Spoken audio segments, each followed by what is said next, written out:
she sat alone at the wedding feast until a giant alpha king said, "Act like you're with me." The hall of Castle Aeloria gleamed like a frozen star. Golden chandeliers hung from vaulted ceilings, their crystals trembling with candlelight, scattering tiny rainbows across the marble floor. The scent of roasted meats and spiced wine hung heavy in the air, mingling with the quiet tension that clung to the assembled nobles.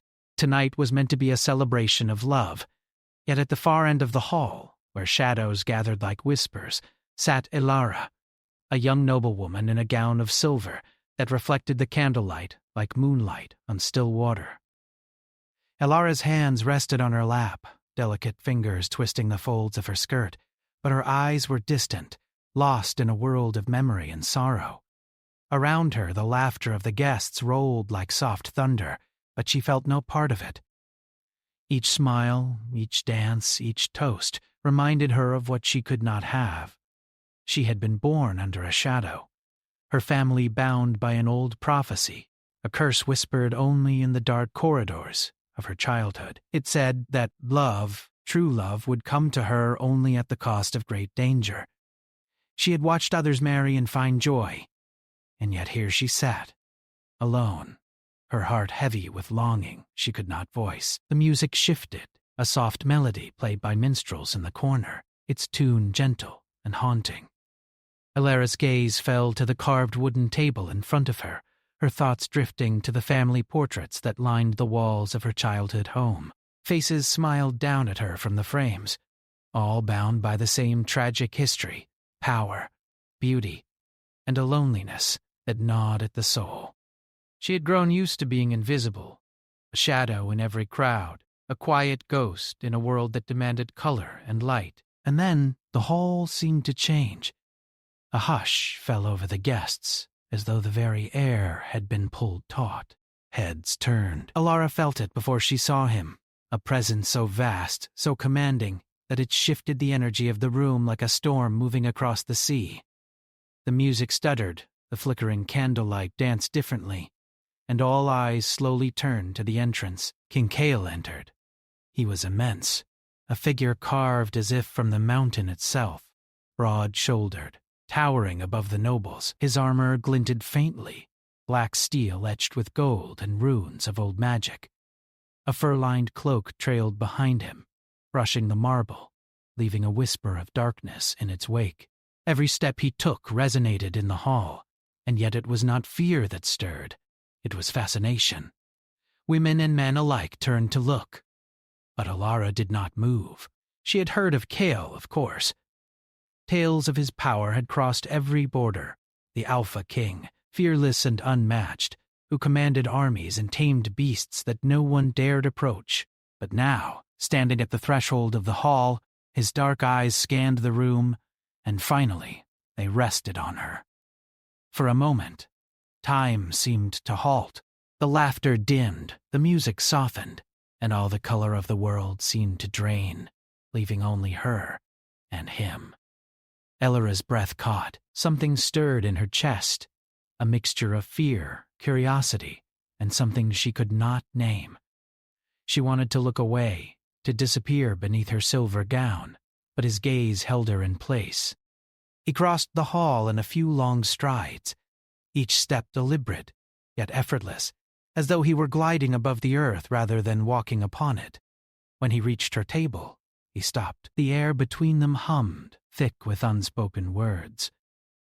Kale's eyes were dark, endless pools that seemed to see her completely, past the mask of calm she wore, past the silver threads of her hair, past even the curse that clung to her soul. "You are sitting alone," he said, his voice low, like distant thunder, yet carrying a strange warmth beneath its command. That should not be. Elara's lips pressed together. She did not answer, for words would betray her fear. Kale's lips curved into a faint, knowing smile. He leaned slightly closer, his shadow falling over her in a protective, almost possessive way. "Act like you're with me." The command was simple, yet it carried an undeniable weight. Around them, the guests paused, unsure what was happening. Murmurs rippled through the hall. Some gasped at the boldness of the king, others at the audacity of a lonely noblewoman being claimed by his attention. Elara felt her heart pound, a wild rhythm that echoed the pulse of the castle itself. To act as though she were with him, was it an insult, a game, or something more dangerous? And yet, there was no time to refuse. Cale extended a hand, massive and warm, and she found herself taking it, almost instinctively. The touch sent a spark up her arm, not of pain, but of recognition. She had felt it before, in dreams and in whispers of the wind. A connection that defied reason, a bond that was older than the walls of the castle, older even than her family's curse. He led her into the center of the hall, past tables laden with silver and crystal, past noblemen and women who watched with envy and curiosity. Elara kept her head high, her hands steady on his arm, though her heart threatened to leap from her chest. Cale's presence was overwhelming, a mixture of strength and magnetism that drew the attention of every soul in the room. Yet, in his shadow, she felt strangely safe. When they reached the dance floor, he bent slightly, offering her a position at his side. The guests assumed they were a pair, an odd union born of circumstance or power. Yet the moment was more than pretense. In his presence, Elara felt seen in a way she had never known. Her loneliness, heavy as it had been, seemed to lift slightly, replaced by a tense anticipation. Cale's hand on her back was firm but not overbearing. His eyes never left hers, and in them she glimpsed a promise that he would protect her, not because it was his duty, but because he wanted to, and that frightened her more than anything. The music swelled again, slow and haunting. A dance began, not of courtly formality, but of instinct and connection. Their movements were unspoken conversation, a subtle language of glances and small touches. Elara realized that for the first time, she was not hiding from the world. She was part of it, guided by someone whose strength could match hers, even if she didn't yet see it. And then, a whisper of wind seemed to snake through the hall, brushing against her ear. She turned slightly, heart catching in her throat. A hooded figure lingered near the entrance of a side corridor, watching them with eyes that gleamed like dark fire. The figure moved no closer, but the shadow it cast felt like a warning. Elara stiffened. Cale noticed instantly, his hand tightening gently on hers. "Do not fear," he murmured, low enough for only her to hear. "No one touches what belongs to me." Her breath hitched. Belonged to him. The words were not cruel, yet they held power. Not dominance, not control, but the undeniable pull of fate. The thought both thrilled and terrified her.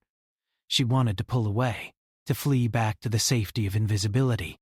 Yet she could not. The spark between them had ignited something she could not ignore. A fire that promised danger, yes, but also the chance of something she had never dared to hope for. Connection.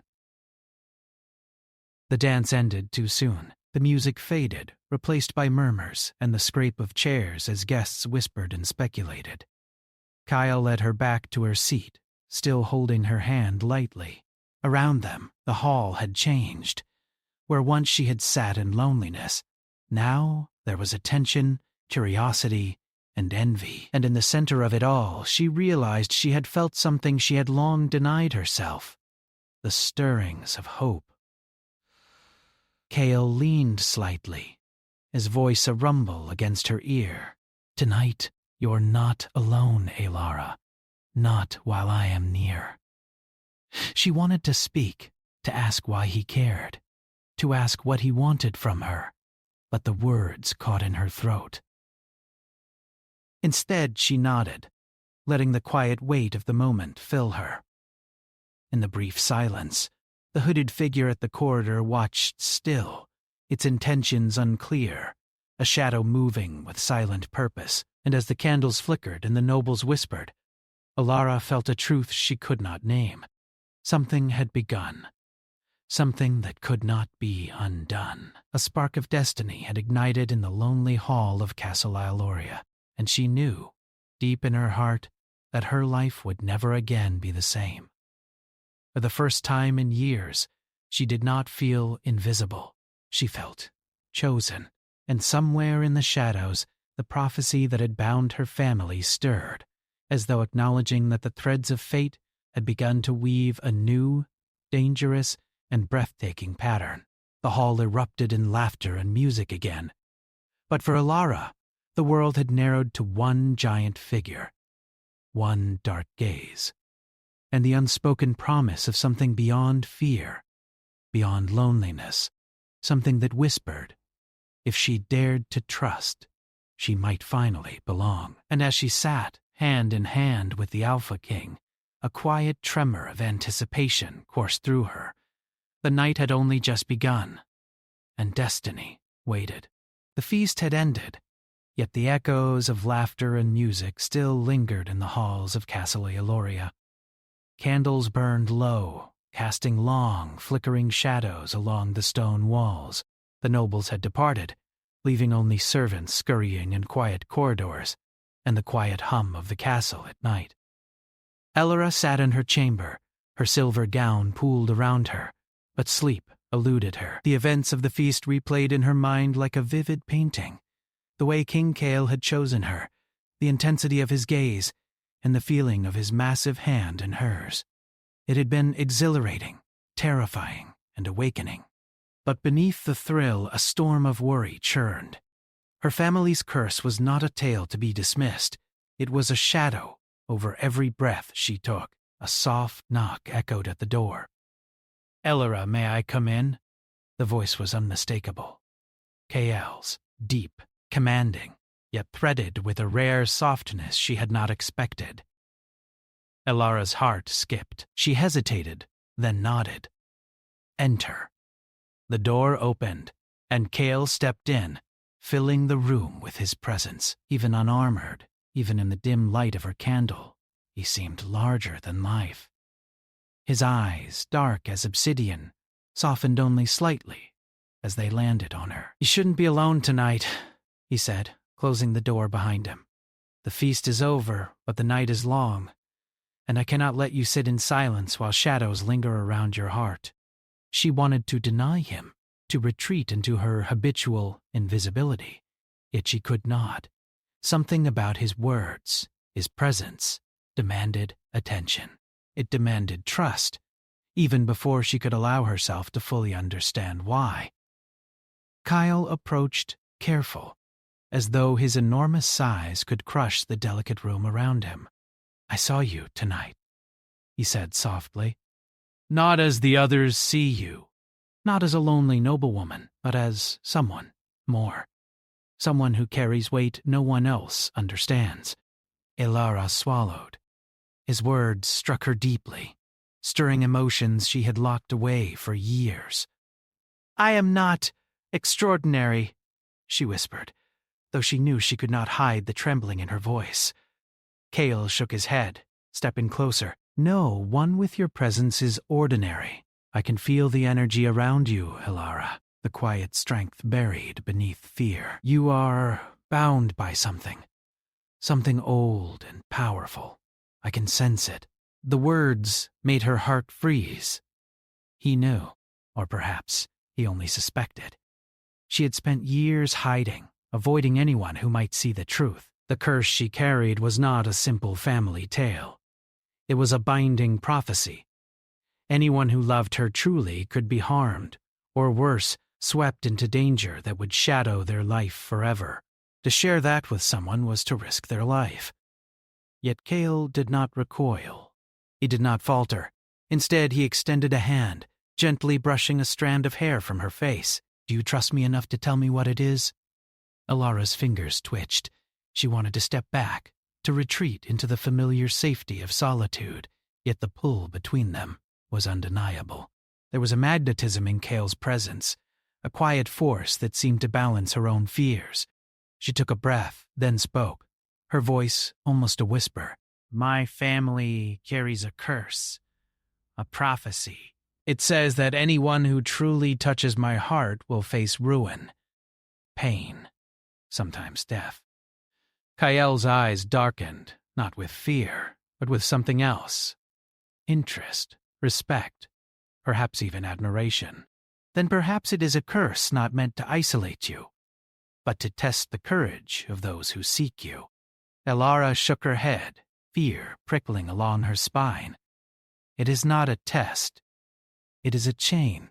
I have seen it take lives, destroy those who loved my family. I cannot allow anyone to suffer for me. Kael studied her silently for a moment. Then he reached out, placing both hands over hers, enveloping her fingers in warmth. Elara, he said softly, I am no ordinary man. I am King Kael, and I have fought battles no one else would dare face. I have faced enemies that would break most men. And yet, the only thing that calls to me tonight is you. Whatever this curse is, whatever danger it brings, I will face it, not because it is my duty, but because I choose to. Her breath caught. The sincerity in his voice, the weight of his words, stirred something fragile yet powerful inside her. She wanted to believe him, to allow herself to hope. But the shadow of the prophecy loomed. Kael stepped even closer, the heat from his body brushing against hers. I know you fear me, just as you fear the curse. But fear does not define you. You define yourself. And if I am to walk beside you, I will respect your strength, your fears, and your choices. But I will not leave you to face shadows alone. Elara felt tears prick at her eyes. She had spent so long hiding, pretending that solitude was safer than trust. Yet here was a man, a king, telling her he would not leave her, that he would share the weight of her darkness, whatever it might be. They were silent for a long moment, two hearts trembling on the edge of something that neither fully understood. Then Kael spoke again, his voice low, carrying a hint of amusement. We are not alone in this castle tonight, are we? Elara's head snapped toward the window, her heart pounding. Moonlight spilled across the floor, revealing the shadow of a figure lingering in the corridor outside. The hooded form moved like a wraith, silent, observing. Kael's gaze followed hers. I see them, he murmured. Do not fear. Let them watch. They have no power here, not while I stand with you. But Elara could not shake the unease. The figure's presence felt like a warning, a herald of trials to come. She wondered if this was fate, testing her again, or if the shadow had come for Kael himself, drawn by the unusual bond forming between them. Kael reached out, tucking a stray lock of hair behind her ear. Whatever comes, he said, we face it together. The words were simple, yet carried a promise stronger than any oath of nobility. And Elara, despite the lingering fear, felt her pulse steady in response. Perhaps, she thought, this was the first time someone had truly seen her. Beyond the curse, beyond the expectations, beyond the solitude she had known her entire life. They moved to the balcony together, stepping out into the cool night air. The moon bathed the castle courtyard in silver, illuminating the stone walls and the shadowed gardens below. A soft breeze carried the scent of jasmine and pine, brushing against Elara's skin. She shivered, partly from the cold, partly from the nearness of Kael.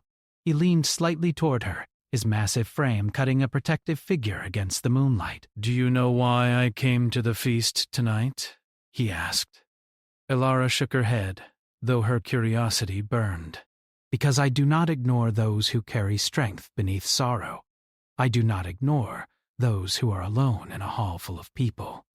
And I do not ignore those who call to me in ways they do not understand. The words were a delicate caress, and Elara felt a flicker of warmth in her chest. She wanted to respond, to confess that she had felt it too, that the spark between them was real and terrifying and wonderful all at once. But before she could speak, a rustle from the shadows startled her. The hooded figure had moved, now closer to the balcony stairs, their presence almost spectral. Alara's heart leapt. Kyle noticed immediately. He stepped in front of her, his stance protective, eyes narrowing. "Show yourself," he commanded. His voice carried the weight of authority, yet beneath it was a hint of curiosity. The figure hesitated, then slowly lifted their hood. A face appeared, partially hidden by shadows, pale and unreadable. The prophecy. "It awakens," the figure whispered. "One heart must fall, for the other to be free." Elara froze. The words struck like ice. She glanced at Cale, whose eyes burned with both fury and concern. "Who are you?" he demanded. "What do you mean?" The figure did not answer, only slipped further into the shadows, disappearing like a wisp of smoke. The message hung in the night air, heavy with meaning, echoing through Alara's mind. One heart must fall for the other to be free. Cale turned to her, his expression softening. "Whatever this is, Alara, whatever dangers the prophecy brings, we will face them together." Elara nodded, though her hands trembled. She had been alone for so long, and yet, in one evening, a giant king had drawn her out of shadow, offered her protection, and awakened a spark of hope she had thought lost forever. But the prophecy's warning lingered, a dark thread weaving through the night. Love would not come without trials, and even the strongest bonds could be tested. As the first stars blinked awake in the velvet sky, Elara understood something that both frightened and thrilled her. Cale had entered her life, not by chance, but by fate. And fate, as she had learned, never allowed escape. Together they stood on the balcony, hands intertwined, gazing into the night. Below, the castle slept, unaware of the silent watchers and the ancient power stirring in the air. Above, the moon seemed to shine just for them, casting a silver glow that made her feel both fragile and invincible. Elara did not know what trials awaited, what shadows would rise, or what sacrifices might be demanded. But for the first time, she did not feel powerless. She had Cale beside her, and that was a force she could not ignore. And somewhere in the darkness, the prophecy waited, patient and unyielding, knowing that the story of Alara and Cale had only just begun. The morning sun rose over Castle Aloria, but the light brought little warmth to the halls. Outside, the wind carried whispers of unease, rustling the banners that hung from the towers. Elara stood at her window, gazing at the distant forests beyond the castle walls. The prophecy's words echoed in her mind. One heart must fall, for the other to be free.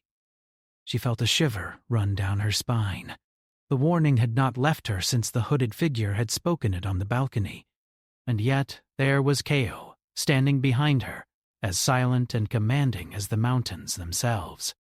"You are thinking too much," he said gently, his voice like dark velvet. "The prophecy cannot dictate your life if you refuse to let it. But we cannot stay here, not when danger lurks closer than we realize." Elara turned, meeting his gaze. But Cale's eyes were steady, unflinching. They had seen countless battles, countless dangers, yet here he was, offering himself as her shield. "What do we do?" she whispered. "We leave the castle," Cale said. "We travel to the old ruins in the shadowed forest. There, the origins of your curse can be traced. Only by understanding it can we hope to break it, or at least control it." Alara's stomach tightened. The shadowed forest was no place for the faint of heart. Stories told of spirits that haunted the twisted trees, of beasts that roamed in darkness, and of ancient magic that toyed with the minds of those who dared enter. Yet the pull of Cale's hand, the unspoken promise of his protection, gave her courage. They departed at dawn, riding swift black horses through the winding paths beyond the castle. Cale rode slightly ahead, his cloak streaming behind him like a banner of night. Ilara's fingers gripped the reins tightly, her mind a mixture of fear and wonder. Every so often she would glance at him. Even in the harsh light of day, he was a tower of strength and quiet intensity. She wondered how a man so commanding could hold such gentleness for her, a lone girl whose life had been bound by shadows. As they entered the forest, the trees thickened, their gnarled branches weaving a canopy that swallowed sunlight. Shadows stretched like fingers across the mossy ground, and the air grew cool and heavy. The forest seemed alive, watching them, testing their courage. "This place is older than the castle," Cale said, his voice low. "Older than any kingdom. It remembers every footstep, every whisper. The magic here is ancient. We must be careful." Alara swallowed hard. What if it senses me? What if my curse awakens something terrible? Cale glanced at her, his eyes softening. "Then we face it together. Fear does not control us, not when we have each other." The first trial came swiftly. A sudden rustling in the underbrush made the horses rear. Alara's heart leapt. From the shadows, a pair of massive wolves emerged, eyes glowing like embers in the dim light. Their growls rolled like distant thunder, and the stench of their breath made her stomach churn. Cale slid from his horse with a speed that belied his size, standing between Alara and the beasts. He drew a curved sword from its sheath, the blade catching what little sunlight filtered through the canopy. "Stay close," he commanded. The wolves lunged. Cale moved like a force of nature, every strike precise, every motion controlled. Alara watched in awe as he fought, not with cruelty, but with purpose. He protected her without hesitation, deflecting attacks, his massive frame shielding her from harm. When the last wolf fled into the trees, Cale turned to her, his chest heaving slightly. "Are you hurt?" Alara shook her head, still trembling. "No, thank you." He offered a faint smile, though his eyes remained intense. "This is only the beginning. The forest tests those who enter. You must trust me, Alara, and you must trust yourself." As they pressed deeper into the forest, the air grew thick with magic. Strange whispers echoed around them, brushing against their minds, testing their resolve. Alara felt unease prickling at her skin, a strange sensation of being watched by unseen eyes. At times she thought she saw shadows moving just beyond the trees, shadows that mimicked her movements, as though the forest itself were alive and curious about her presence. Cale noticed her discomfort. He reached for her hand, holding it firmly. "Do not fear the shadows," he said. "They are not all enemies. Some test your courage, some simply observe. We will not falter if we face them together." Alara squeezed his hand, drawing strength from the warmth of his touch. She felt a strange courage rising in her chest, a sense that she could face more than she had thought possible. For the first time in her life she was not alone, and that gave her a strength she did not know she possessed. Night fell in the forest, bringing with it a deeper chill. Cale set up a small camp near a clearing, the firelight flickering against their faces. Alara sat close, warming her hands, watching him silently as he inspected the surrounding woods. "You've faced battles, haven't you?" she asked softly, breaking the silence. Cale nodded, eyes fixed on the darkness beyond the fire. "Many. I have fought men, beasts, and worse. But none of those battles compare to what I feel now. Not for armies, not for kingdoms, but for you." Alara's breath caught. She wanted to look away, to hide the flutter of hope in her chest. Yet she could not. "Why me?" she whispered. "Because you are more than you appear," he said, finally turning to meet her gaze. "I see the strength behind your sorrow, the fire beneath your fear. I do not see a lonely noblewoman. I see someone who can change the world, if she allows herself." Their eyes held, a silence stretching between them, filled with unspoken promises and the weight of their shared danger. For a moment, It seemed the forest itself held its breath. Then a sudden sound shattered the quiet, a crackling of branches, a whisper of movement. Both turned sharply. A figure emerged from the shadows, cloaked and hooded, moving with a ghost-like grace. "The prophecy awakens," the figure said, voice echoing like a wind through the trees. "The cursed one walks among the living. One heart must fall, or both will be bound forever." What are you?" she asked, fear threading her voice. The figure did not answer. Instead, it raised a hand, and a glowing sigil appeared in the air between them, spinning with an eerie light. The energy from the sigil reached out, brushing against Alara's mind. She staggered, clutching her head as visions flashed, memories of pain, sorrow, and loss, some real, some imagined. Kale moved instantly, placing himself between her and the glowing symbol. "Stay behind me," he commanded. "Do not let it touch you." The sigil pulsed, then vanished, leaving only a faint hum in the air. The figure melted into the darkness, disappearing as silently as it had come. Alara sank to the ground, trembling. I cannot do this," she whispered. "The curse." The prophecy, it's too strong. Hale knelt beside her, placing a hand on her shoulder. "You can," he said firmly. "You have faced more than most could imagine, and survived. You are stronger than the curse, and together, we are stronger still. Fear does not define you, Alara. You define yourself." The words struck deep. For the first time, she felt a sense of control, a glimmer of hope that the curse was not the end of her story, but merely a challenge she could overcome. The night stretched on. Kale kept watch while Alara slept fitfully, her dreams haunted by shadows and whispers. When she awoke, she found him seated near the dying embers of the fire, watching her with an intensity that made her heart flutter. "You do not have to speak of it yet," he said softly. "Just know that I will be here, always." Alara nodded, the simple promise filling her with warmth.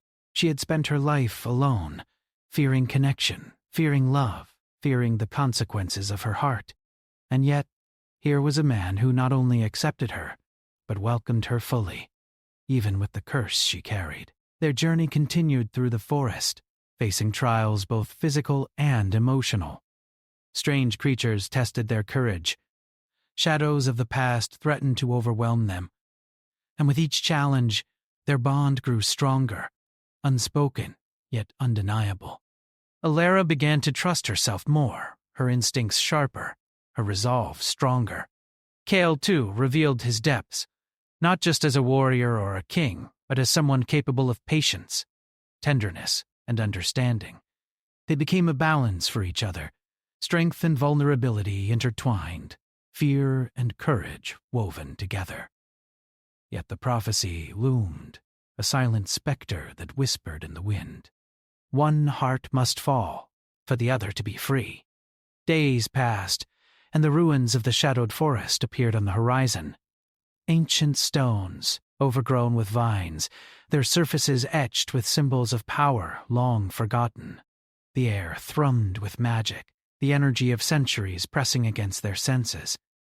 This was the place where the curse had begun, the place where answers awaited. Alara dismounted, feeling both awe and dread. Kale stood beside her, his presence a shield and a promise. Together, they stepped into the ruins, hearts steady, but aware that the greatest trials were yet to come. The forest fell silent behind them. The wind whispered through broken walls, carrying the echo of old magic. Alara glanced at Kale, his eyes dark and unwavering. She realized then that no matter what awaited them within these ruins, she was no longer alone, and as they crossed the threshold into the heart of the curse, the shadows seemed to shift, watching, waiting, knowing that the story of Alara and Kale was only beginning, and that it would test them in ways neither could yet imagine. The ruins of the shadowed forest were older than memory. Moss-covered stones rose like the skeletons of giants, etched with runes that pulsed faintly in the dim light. The air was thick with magic, old and living, whispering secrets that made the hairs on Elara's arms stand on end. She clutched Kale's hand tightly, drawing courage from his presence. Even here, amidst ancient power and danger, his calm strength steadied her. "Are you ready?" Kale asked, his voice low, almost a murmur. Elara took a deep breath, her chest tight with fear and anticipation. "I must be. There is no turning back now." Together they stepped further into the ruins, the shadows moving like silent watchers. Strange symbols glimmered on the walls, and the ground beneath their feet seemed alive, faintly humming with energy. The prophecy hung over them like a cloud. One heart must fall, for the other to be free. Elara shivered. She had feared this moment all her life, the confrontation with the curse that had haunted her family for generations. But Kale squeezed her hand gently. "Whatever happens, we face it together." The heart of the ruins opened before them, a circular chamber ringed with cracked pillars. At its center hovered a glowing orb, pulsating with blue and silver light. Magic rippled from it like water, brushing against their skin, testing their courage. Elara felt a pull toward it, a strange mix of fear and recognition. "That is the source," Kale said, his voice echoing in the chamber. "Your curse, it began here. We must understand it, or it will control us forever." Elara stepped forward, her hands trembling.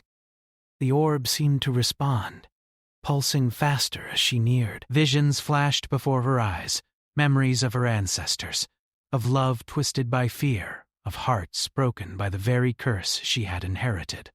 She gasped, clutching Kale's arm. "It's so heavy," she whispered. "The sorrow, the pain, it feels endless." Kyle nodded, his hand firm on her shoulder. "It is not endless. It is a cycle. And we are here to break it, but we must face it together. Your heart, my heart. If we trust each other, nothing can destroy us." As they approached the orb, a figure emerged from the shadows, the hooded messenger from the feast in the forest. This time the face was visible, pale and lined with age, eyes dark with sorrow and knowledge. "You have come," the figure said, voice echoing like wind through empty halls. "The prophecy stirs because love has dared to walk where fear ruled. One heart must fall, yet perhaps 2 hearts can rise if courage prevails." Elara's stomach twisted. "What must we do?" The figure raised a hand, and the orb's light flared, filling the chamber with blinding brilliance. When Elara's eyes adjusted, she saw visions swirling inside the orb. Her family's past, their mistakes, the lives lost because of fear and pride. A chill ran through her. "You must confront what lies within," the figure said. "Face the pain, the sorrow, the fear. Only then can the curse be undone." Kale placed a hand over hers. "We face it together," he said. "No matter what comes, we will not let it break us." Elara nodded, drawing a deep breath. The orb's light reached toward her, and suddenly, she was inside a vision. The chamber melted away, replaced by scenes of her family, loved ones lost, mistakes made, moments of heartbreak. The air was thick with grief and regret. She saw herself as a child, watching her mother's sorrow, feeling the first stirrings of fear and loneliness. The curse had begun here, with generations of fear that had twisted love into chains. Elara's heart ached. "Stop," she whispered, tears streaming. "It cannot go on." "I refuse to let it continue." Kael appeared beside her in the vision, solid and strong, even though the scene threatened to consume her. "You are not alone, Elara." "I am here. Whatever you face, I face with you." "Your heart is safe with me." The words wrapped around her like armor. Slowly she stepped forward in the vision, confronting each memory, each pain, each sorrow. She spoke to the shadows of her ancestors, acknowledging their mistakes, forgiving them, releasing the anger and fear that had bound them all. The orb pulsed brighter and brighter, responding to her courage. The light enveloped Cale and Alara, and for a moment it felt as if the world had ceased to exist, leaving only them and the power of their hearts intertwined. When the vision ended, they were back in the ruins. The orb floated silently, its glow softer now, calm. The hooded figure smiled faintly, stepping back into the shadows. "You have done what few could," the figure said. "By facing the pain together, you have transformed it. The curse is broken, not by death, not by sacrifice, but by courage and love. You have proven that hearts united can change fate itself." Alara sank to her knees, exhausted but relieved. Cale knelt beside her, lifting her chin gently. "You did it," he said softly. "We did it." Tears ran down her face. For the first time, she felt free, not just from the curse, but from the loneliness that had shaped her entire life. Cale's hand held hers, steady and warm, and she realized that the bond between them had grown deeper than any magic or prophecy could command. The ruins began to fade as sunlight broke through the forest canopy. Birds chirped, and the wind carried a new kind of energy, a sense of renewal and hope. The ancient stones, once heavy with sorrow, now seemed alive with possibility. Cale and Alara walked back through the forest, side by side. Every step felt lighter, freer, as if the burden of generations had finally lifted. Yet, in the back of her mind, Alara knew life would not be without challenges. But now she had something stronger than fear, stronger than destiny. Trust, love, and courage, shared with someone who would never leave her. "Cale," she said softly, looking up at him. "I never thought I would feel this. Safe. Seen. Loved." Cale smiled, his dark eyes warm. "You deserve all of that, and more. You have faced darkness and emerged stronger, and you did not face it alone." They rode back to Castle Eloria, the sun glinting off Cale's armor, the wind in their hair and a sense of triumph in their hearts. The castle had never seemed so welcoming. The shadows of the past had lifted, leaving room for new beginnings. When they entered the great hall, nobles paused in surprise. Some whispered, others stared, but Alara did not care. She walked with Cale at her side, not as a lonely bride or a cursed girl, but as a woman who had faced destiny and found her own strength. Together, they were unstoppable. The king and the once lonely noblewoman moved through the hall, their hands still entwined. Eyes followed them, and the whispers of awe and curiosity echoed through the marble corridors. But for Alara, only one thing mattered: the man beside her, who had seen her, understood her, and fought by her side through shadows and trials alike.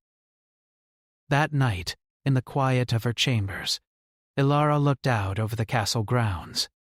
The moon shone softly, reflecting off the stone walls and the still waters of the fountains. Cale sat beside her, his presence steady and comforting. "Do you ever fear it might return?" she asked, referring to the curse. Cale shook his head gently. "No. Not while we are together. Love is stronger than any magic, any prophecy." "We have proven that tonight." Alara leaned her head against his shoulder, feeling the rise and fall of his breath, the steady strength in his arms. She thought of the trials, the fear, the shadows that had haunted her family for generations, and realized that none of it could touch her anymore. She had love, courage, and someone who would face every danger by her side. And as she closed her eyes, she knew the prophecy was no longer a sentence, but a story rewritten. Two hearts had risen, not at the cost of one, but together, stronger, unbroken, and unafraid. In the distance, the castle walls whispered of future challenges, of shadows that might return. But for Alara and Cale, the night was theirs. They had faced the darkness, discovered the depths of their hearts, and emerged united. The world could bring storms, prophecies, or magic, but together they would rise. Together they would endure. And the lonely girl who had once sat at a wedding feast, unnoticed, had become a queen, not only in title, but in spirit. For in the shadow of the curse, she had found her heart, and in the strength of a giant alpha king, she had found her home. The prophecy had ended, not with loss, but with redemption, love, and a bond eternal.